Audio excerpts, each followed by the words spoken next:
देता हूं सबसे पहले शिक्षा मित्रों को जो लगातार आंदोलन कर रहे हैं। कहाँ है शिक्षा मित्र? मैं आपका और आपके साथियों का बहुत बहुत धन्यवाद।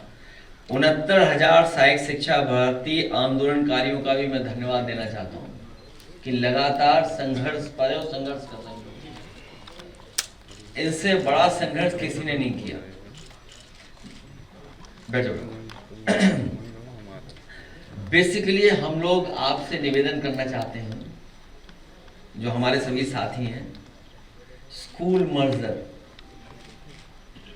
ये सोची समझी रणनीति है कि गरीब गांव में रहने वाले लोगों को शिक्षा से दूर कर दो, उन्हें शिक्षित न होने दो। और साथ ही साथ क्योंकि इनकी सरकार में जो पद खाली हैं वो लगभग 2 लाख हैं, लगभग 2 लाख पद खाली है शिक्षक, जिनका ये लोग भर्ती नहीं कर पाए। तो अगर मर्जर हो जाएगा तो शिक्षकों की संख्या घट जाएगी। और हम आप सब लोग जानते हैं कि सरकार समय समय पर ऐसी स्कीम चलाती है जिससे ड्रॉप आउट रेट कम हो जाए, बच्चे स्कूल जाएं। तो शिक्षक की संख्या घटा करके और जब मर्जर की योजना ले आएंगे तो ड्रॉप आउट रेट बढ़ेगा कि घटेगा? ग्रामीण क्षेत्र में कहां है ट्रांसपोर्टेशन? और हर अच्छे समाज की कोशिश है कि हमारी बच्चियों बेटियां पढ़ें। समाजवादी सरकार में नेताजी ने विद्याधन शुरू किया था, उसकी वजह से बड़े पैमाने पे जो बेटियां पढ़ाई छोड़ गई थी दोबारा पढ़ने लगी थी। लैपटॉप स्कीम से बच्चियां जिन्होंने पढ़ाई छोड़ दी थी 10th के बाद, उन्होंने दोबारा एडमिशन लेकर के 12th कर करके लैपटॉप से लाभ पाया। तो ना पब्लिक ट्रांसपोर्ट है, ना आपके पास इंफ्रास्ट्रक्चर है। ये नई स्कीम केवल गरीबों को धोखा देने के लिए लोग ला रहे हैं। और ये तमाम बातें पढ़ाई की, अपने बच्चों की, बच्चियों की, एक परिवार वाले ही समझ सकते हैं। ये तमाम चीजें परिवार वाले ही समझ सकते हैं। अखिलेश जी, एक सवाल है, डिजिटल अटेंडेंस की आपने बात कही, जो 10,000 शिक्षक हैं उनसे डिजिटल अटेंडेंस लगवाया जा रहा है, ये भेदभाव क्यों हो रहा है? भारतीय जनता पार्टी की विभाजनकारी राजनीति है, डिवाइड एंड रूल करने की राजनीति है। भारतीय जनता पार्टी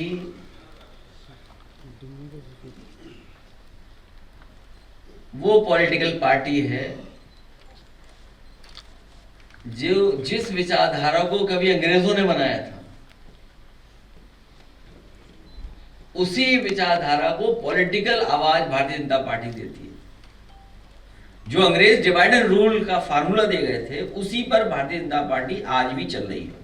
और उसी का परिणाम यह है कि मदरसों को बंद करना, मदरसों का जमीनों के कागज चेक करना, मदरसों पर बुलडोजर चलाना, या माइनॉरिटी की जितनी भी संस्थाएं हैं उनको कैसे खत्म किया जाए। न केवल मुस्लिम बल्कि क्रिश्चियंस कम्युनिटी के जो इंस्टीट्यूशंस हैं उनके अंदर कैसे घुस जाएं। और सरकार ने इन्वेस्टमेंट और माइनॉरिटी के लिए विशेष एक्ट बनाया था जिससे कि माइनॉरिटी यूनिवर्सिटी बन सके, माइनॉरिटी संस्थाएं बन सकें। लेकिन इस सरकार की मंशा ही है कि विभाजनकारी रणनीति जो इनकी है, डिवाइड एंड रूल, हमें उम्मीद है कि जनता समझ गई है। इस बार इन भारतीय जनता पार्टी के लोगों को हटाने का काम करेंगे। इसीलिए मैं ये जितने भी संगठन यहाँ बैठे हैं उनके लोगों से मैंने कहा है कि इतनी लड़ाई संघर्ष के बाद भी भारतीय जनता पार्टी ने आपकी नहीं सुनी। आप समाजवादियों की मदद करिए। आने वाले समय में हम इनकी तमाम समस्याओं का समाधान करेंगे। 4 लाख दे दी। किस चीज में देंगे? तो प्राकृतिक आपदा बताया है, आपने ट्वीट भी किया है सर। छोड़िए, वो आगे वो पढ़ लेंगे दोबारा, नहीं हम पढ़ देंगे दोबारा। देखिए, मुख्य बात यह है कि लगभग 2 लाख शिक्षक की भर्ती नहीं की सरकार ने। आप कितना कह रहे हैं? $1 ट्रिलियन इकोनॉमी है हमारी। हम दुनिया में 3रे नंबर पर अर्थव्यवस्था पहुंचा दी है। तो आखिरकार ये तीसरे नंबर पे, और विकसित भारत की, क्या विकसित भारत की डेफिनेशन में आता है कि आप 2 लाख शिक्षक के जो पद खाली वो रखें ही खाली आप? क्या यही विकसित भारत का सपना है? क्या विकसित भारत में यही होगा कि जो बच्चियां हैं वो कैसे पढ़ने जाएंगी? मान लीजिए आपके गांव में स्कूल इसीलिए बने थे क्योंकि गांव में ही बच्चे पहुंच जाएं। इस समय प्राइमरी में पढ़ने वाले सबसे ज्यादा गांव के गरीब बच्चे जाते हैं, उनसे अधिकार छीनना चाहते हैं। आखिरकार जो $1 ट्रिलियन इकोनॉमी का बजट है या जो उनकी अर्थव्यवस्था, पैसा जा कहां रहा है? पैसा जा रहा है लूट के हाईवे बन रहे हैं। जो लोग दूसरों के हाईवे पे उंगली उठाते थे, मैं अपने अखबार के साथियों से कहूंगा, आप अपने भी अखबार उठा करके देखिए,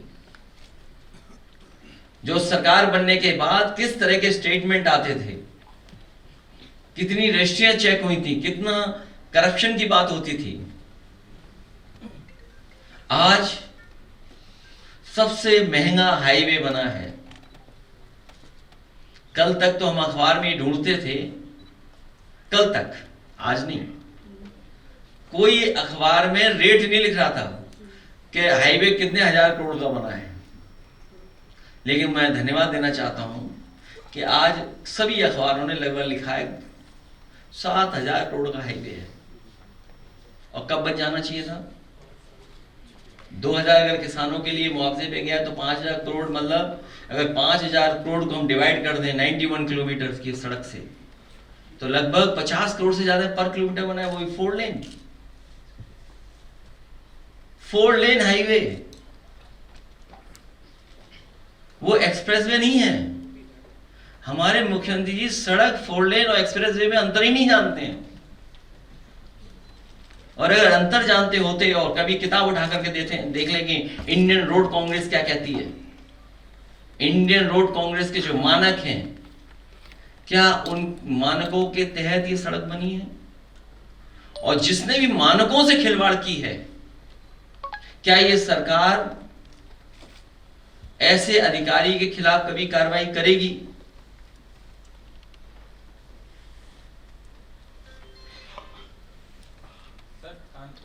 और सीएमओ की लड़ाई नहीं हुई है। पूरी सरकार में झगड़ा चल रहा है इस समय, बंटवारे का झगड़ा चल रहा है, लेन देन का झगड़ा चल रहा है। अधिकारी अपने मन से करें कुछ काम कि मंत्री के मन से काम करें। मंत्री अधिकारियों का झगड़ा चल रहा है, और एक विभाग नहीं है। वो कौन से विभाग है जो रजिस्ट्री करता है? स्टैम्प्स एंड रजिस्ट्रेशन विभाग। क्या कह रहे हैं मंत्री जी?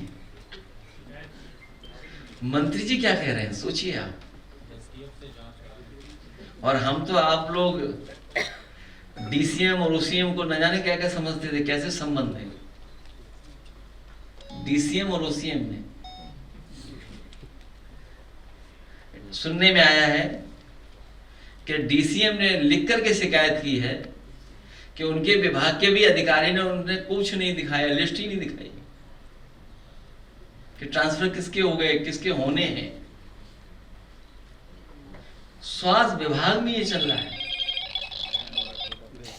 सीएमओ खुद ही कह रहे हैं, प्रेस तो अगर जांच कौन करेगा? मान लीजिए अगर सीएमओ खुद कह रहे हैं या डीएम के स्टेटमेंट आ रहे हैं, विधायकों में बंटवारा हो गया है, कौन किसके साथ है, तो सच कौन बताएगा? हमारे प्रेस के साथियों में बहुत दबाव रहता है, लेकिन हम आपका धन्यवाद देते हैं कि आप खबरें लिख रहे हो। सर आज मुख्य, अरे अभी 2 ही विभाग हुए भाई।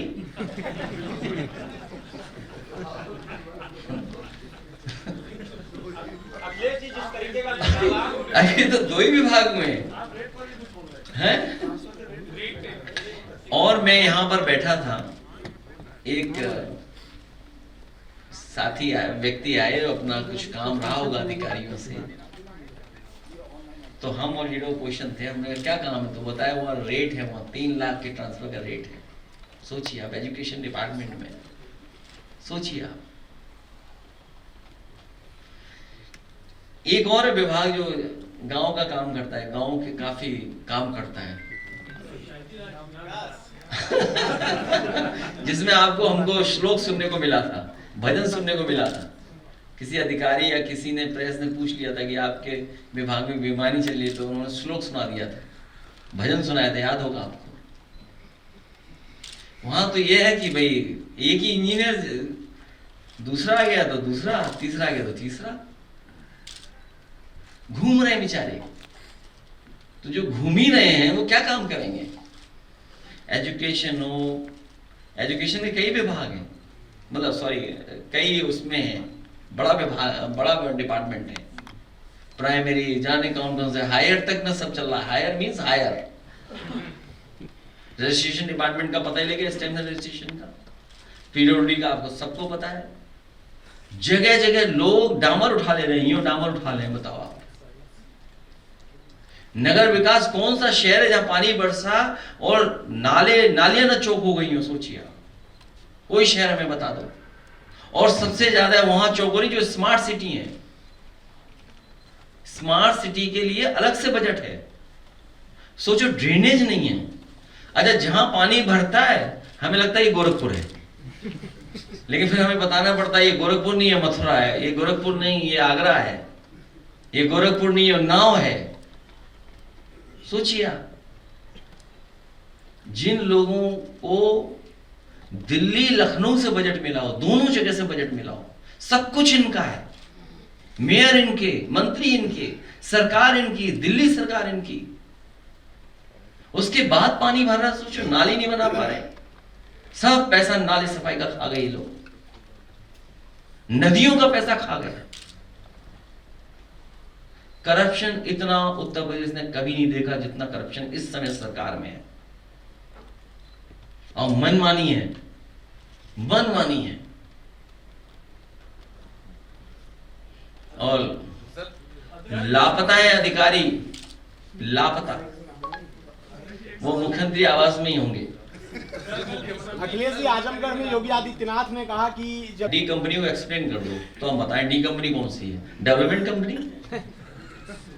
भाई आप डी कंपनी किसको बोल रहे हैं?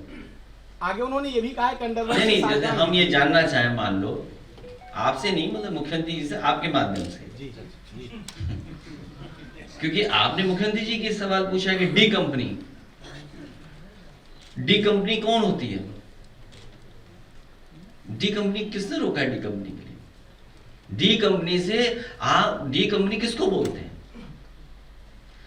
उनका मीडिया एडवाइजर जिसने हमारे खिलाफ पैसे देकर के प्रेस के लोगों को चलवाया न्यूज, उसका नाम एक्स हो गया घोषित, याद कीजिए, नाम सब जान गए, सब पत्रकार जानते हैं उसका नाम। उसका लेन देन तो डी कंपनी से ही था, इसलिए उन्हें डी कंपनी याद आ रही है। बताओ, डी कंपनी से लेन देन था कि नहीं था? हैं? डी कंपनी से लेन देन था, और जमीनी लेन देन है, जमीनी रिश्ते हैं, ऐसे वैसे रिश्ते नहीं है, जमीनी रिश्ते हैं। और जिससे रिश्ते थे वो कहां है? कंपनी वाला किस देश में है? तो ये जिस हाईवे से, मतलब क्या बोले उसके लिए, अनपार्लियामेंट्री लैंग्वेज नहीं बोलनी चाहिए, शब्द तो आया था लेकिन मैं बोल नहीं सकता, जिससे लिंक हुआ है, वो हाईवे किसका बनाया हुआ है? वो नेताजी की वजह से बना था। मैं आज आपको बता दूं, पूर्वांचल एक्सप्रेस वे किसी ने नहीं मांगा, किसी भी नेता ने नहीं मांगा, किसी भी पॉलिटिकल व्यक्ति ने नहीं मांगा, किसी भी प्रेस के साथी ने नहीं मांगा। जब आगरा लखनऊ एक्सप्रेस वे बन गया पूरा, उस समय नेताजी की वजह से, क्योंकि आजमगढ़ की जनता ने नेताजी को लोकसभा चुन करके भेजा था आजमगढ़ को जोड़ने के लिए, और गाजीपुर को जोड़ने के लिए, और बलिया को जोड़ने के लिए, मैंने खुद उसका अनाउंस किया था विधानसभा के सामने। सभी कैबिनेट मंत्रियों ने, हमने सबने मिलकर के शिलान्यास किया था। लैंड एक्विजिशन की थी। लैंड एक्विजिशन के बाद जब आप 50% लैंड एक्विजिशन कर लेते हैं या सहमति कर लेते हैं, तभी आप टेंडर कर सकते हैं। ये रूल्स हैं सीबीएसई के। उसके बाद टेंडर हुआ, टेंडर क्योंकि हम खोल नहीं सकते थे, इलेक्शन डिक्लेयर हो गया, एलओआई की परमिशन ली। चाहता तो मैं एलओआई खोल सकता था, लेकिन क्योंकि मुझे ये पता था कि उत्तर प्रदेश की जनता में चुन करके दोबारा भेज देगी, लेकिन हमारी सरकार नहीं बनी।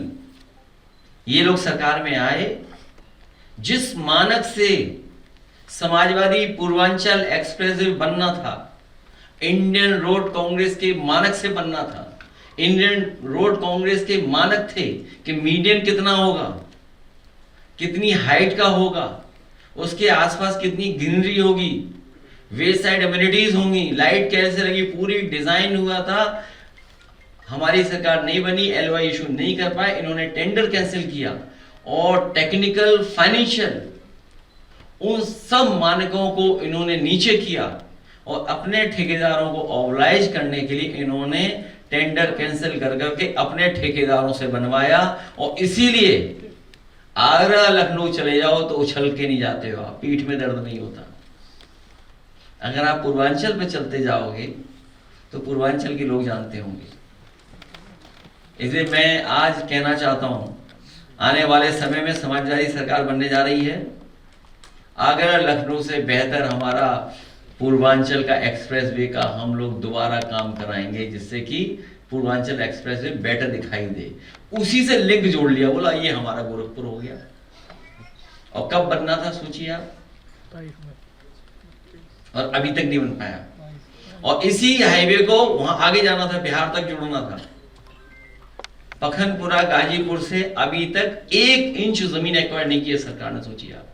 जैसे यहां मेट्रो पॉलिटेक्निक तक जाती है, वापस आ जाती है, मतलब उधर म्युनिसिपलिया तक, सॉरी, और आगे तक नहीं जा रहे हैं। लेकिन अपना नाम लिख लिया कि हमने इसका उद्घाटन किया, नाम लिख लिया उन्होंने अपने, जिस पर प्रधानमंत्री जी उतरे थे पूर्वांचल वाले पर हरक्यूलिस से। वो समाजवादियों का डिजाइन था जिसकी वजह से उतरे थे प्रधानमंत्री जी। हाँ, ये अलग बात है कि ये गंगा एक्सप्रेस में जो किया उसमें बहुत तैयारी थी, लेकिन पता नहीं फोन कहां से आया कि तैयारी धरी की धरी रह गई। हवाई जहाज अपना पूरा करके चले गए, लेकिन जिन्हें तैयारी से जाना चाहिए था वो जा नहीं पाए। ये मानकों के तहत नहीं बना है। सर, दलित पिछड़ों के आंदोलन में उनको उद्धार की जो आरक्षण का कहीं पालन नहीं हो रहा है इस सरकार में। कितने वर्षों से ही लड़ रहे हैं, सोचिए आप।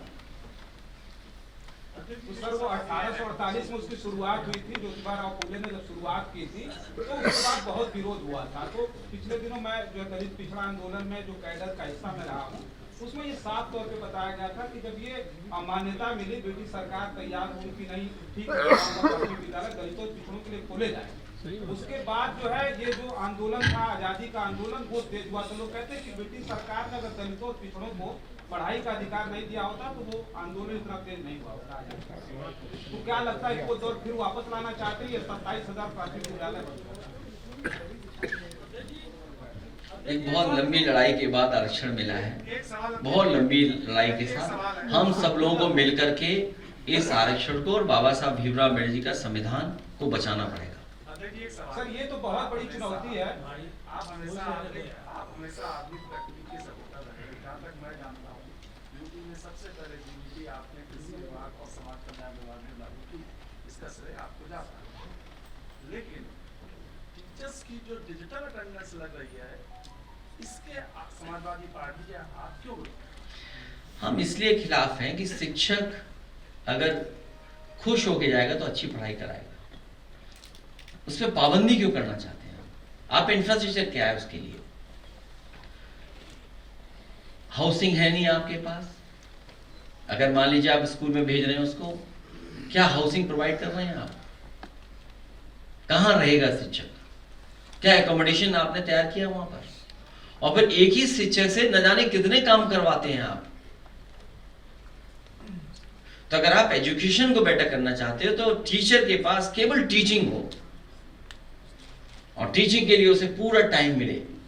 वो सरकार के पास इंफ्रास्ट्रक्चर कहां है? उत्तर प्रदेश के बिजली का निजीकरण किया जा रहा है पूरे प्रदेश में। की बिजली महंगी करने की पूरा प्रस्ताव है। बिजली इन्होंने बनाई नहीं, इसीलिए बिजली को बेच दे रहे हैं। करेंगे मुख्यमंत्री राजभवन में। वो लाइव मुश्किल है, या प्रैक्टिस की होगी तो ठीक बात है। अगर वो प्रैक्टिस करके करेंगे योग तो योग होगा, वरना तो आपने पिछला वीडियो देख ही लिया है। पीएम मोहन यादव का योग बहुत वायरल हो रहा है।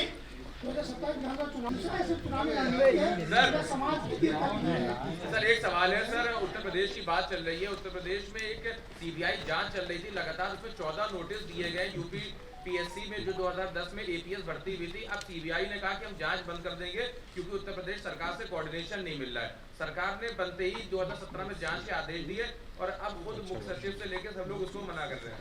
मुझे इसका डिटेल में कोई जानकारी नहीं है, मेरे में डिटेल में कोई हमारे पास इसकी जानकारी नहीं है।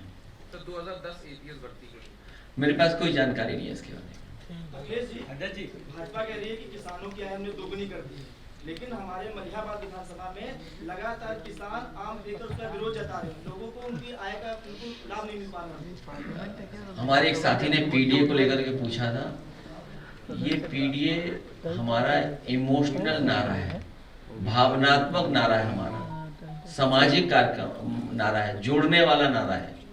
और हमारे ये मलिहाबाद के जो साथी बता रहे हैं कि आम को फेंक दिया जाता है, ये अखबार नहीं पढ़ते। ये अखबार पढ़े होते तो ये जानते होते ये सरकार वहां पर वाइन बनाने जा रही है। तो वाइन आपको जब बन जाएगी तो आपको फ्री उपलब्ध कराई जाएगी। सर एक सवाल और है सर स्विस बैंक में जो पैसा है वो ट्रिपल हो गया 2021 के मुकाबले 37,600 करोड़। तो जब विभागों में करप्शन चल रहा है तो पैसा तो वहीं जाएगा, और कहाँ जाएगा पैसा? अभी मैंने बताया आपको कि इतनी सड़क जो 4 लेन सड़क है उसको एक्सप्रेस वे बोल रहे हैं। बताइए, मतलब कौन समझाएगा सरकार को कि 4 लेन सड़क को एक्सप्रेस वे बता रहे हैं? बताइए, 4 लेन रोड है वो तो ऐड देख लिया होगा आपने। तो 4 लेन रोड को एक्सप्रेस वे बता रहे हैं तो पैसा तो वहीं जाएगा, और कहां जाएगा? सुना है, मैंने अखबार पढ़ा है, न केवल ये पढ़ा है अखबार में, बल्कि सुनने में आया है कि रुपया और नीचे जाता जा रहा है, रुपया और जा रहा है। और आज मैं आपसे कह रहा हूं, जिस तरीके से वॉर हो रहा है चारों तरफ, महंगाई और बढ़ेगी, महंगाई को कोई नहीं रोक सकेगा। हालांकि कुछ लोग मुनाफा कमा रहे होंगे, वो अलग बात है, लेकिन महंगाई बढ़ेगी, बेरोजगारी बढ़ेगी। और हमारी भारत सरकार कंफ्यूज है। हम वॉर के खिलाफ है, समाजवादी लोग किसी भी तरह का वॉर के खिलाफ है हम लोग, लेकिन भारत सरकार भी कंफ्यूज है हम कहां रहे हैं। इनकी फॉरेन पॉलिसी का पता ही नहीं फॉरेन पॉलिसी है क्या, और उसी का परिणाम ये है कि जो बता रहे हैं हमारे साथी, वो सूची भी आ जाए तो पता लग जाए किस किसका पैसा वहां पर है। हमें तो केवल यूपी का पता है और उत्तराखंड का पता है। उत्तराखंड का ही नहीं पकड़ा गया अभी तक किसका था पैसा, तो स्विस का कौन पकड़ लेगा? और एक अधिकारी अभी भी लापता है। स्विस अकाउंट तो बाद में देखना, मुख्यमंत्री आवास में देखना, वो अधिकारी वहीं पर है। सर प्रधानमंत्री मोदी जो है आज कुशीनगर आ रहे हैं, सुनने में आ रहा है, में नहीं गए ना, इनका कोई उप मुख्यमंत्री गए, इन्होंने अकेले किया। कौन?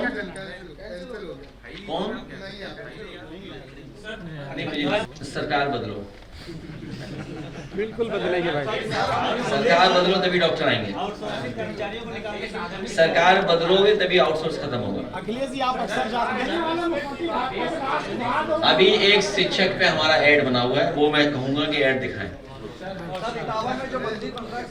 वो भी अनपढ़ आदमी है, न्यूज चलती है, सोशल मीडिया पे चलाते हैं, पता नहीं बदलने की नहीं बदलने। और जो मुख्यमंत्री और सरकार जातियों की लड़ाई कराता हो, जो मुख्यमंत्री जातियों की लड़ाई करा करके सरकार लाभ लेना चाहती हो हर जगह, और जो कानून व्यवस्था की बात कर रहे हैं, गाजियाबाद में क्या हुआ, थाने किसान मुजरिम में क्या हुआ बताओ? जो एफआईआर लिखाने का वही मार दिया गया। बताइए, पूरे उत्तर प्रदेश में कोई लॉ एंड ऑर्डर नहीं है। कोई लॉ एंड ऑर्डर नहीं है। बीजेपी के एक विधायक के समर्थकों ने वहाँ पे ट्रेन में घुस के जो है वो बहुत केवल मारपीट नहीं, मैंने तो तस्वीर देखी कि यात्री को कितना मारा गया, कितना मारा गया उसको, और वो भी वंदे भारत ट्रेन, जो नई ट्रेन चल रही है उसमें पीटा गया। ये अहंकार में अहंकार है इनको, पता नहीं किस बात का। और केवल ये अहंकार नहीं है, झांसी का पता करना आप लोग, न जाने कितनी लूट है वहां बालू खनन की।